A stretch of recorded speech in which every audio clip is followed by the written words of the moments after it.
those numbers tell a story, because had Russell been bowled by that beauty from Mohammad Shami at that point in time, he was 6 of 4, and after that the carnage started. 55 of the last 3 overs. So whose responsibility is it to look after the little things?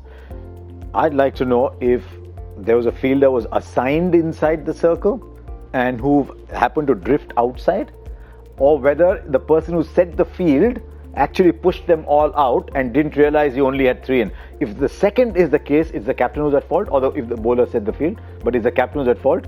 If there was a fielder who just was lazy and didn't come back inside the circle in time, then it's the fielder's fault. So I can tell you something, folks. For the second match in a row, Ravichandran Ashwin has been involved in a decision involving someone who should have been this side of the line. It was that side of the line instead.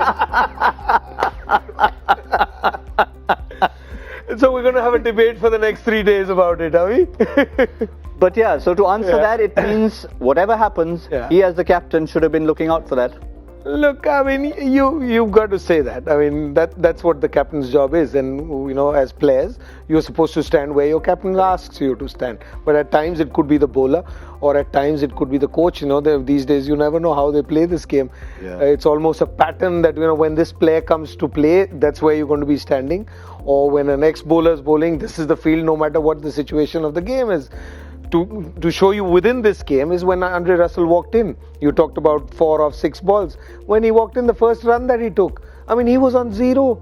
Everybody was on the line. The first 6 balls, you got him out as well. Your best chance is at that time, but they don't play that like that anymore. They look at their strike rates and say, oh, Russell's come in. The field opens up. Everybody goes into defensive mode. So you never know whose call it is. I'd like to know if there's an eagle-eyed square leg umpire who noticed that maybe someone was taking a start, but was trying to be too smart and was trying to time the start to be just inside the circle and was a foot or 2 outside. Because the straight umpire can't see that. The square leg umpire's got to see it. Unless he saw that, or maybe it was just that...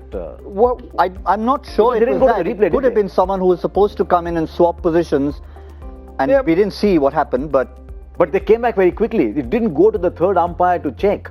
So they came back very quickly. So obviously the on-field umpires knew it. But if they knew it, I mean, let's go further. If they knew it, and you say, if I'm a square leg umpire, I'm standing there and I see only 3 people in the circle. Do I stop? Should I stop the game and tell the bowling team that, oh, you only got 3 people in there, you need to get another one in, or I just stand there and let them make a mistake? It's a question I've often asked, especially when the straight umpire sometimes just tells the bowler running in, listen, you're coming too close to the no ball line. And they do it all the time. It's considered good practice by the umpire to just tell, listen, just be careful, you're coming too close. If I'm the batsman, I'm thinking to the umpire, why are you telling him that? Because if you don't tell him, he might not know, he might go over, I get a no ball and a free hit. So how much does the umpire say? Now this is again convention, right? Convention says you just pat him on the back and say, listen, you're just coming close, be careful, right? And friendly umpires do that all the time. So he's got a valid point here. Do you put your arm out and say, sorry, you've got 3 outside? Or do you say, as he said, sorry, it's the captain's job to have 4 fielders outside? Too bad, it's not my job to control play.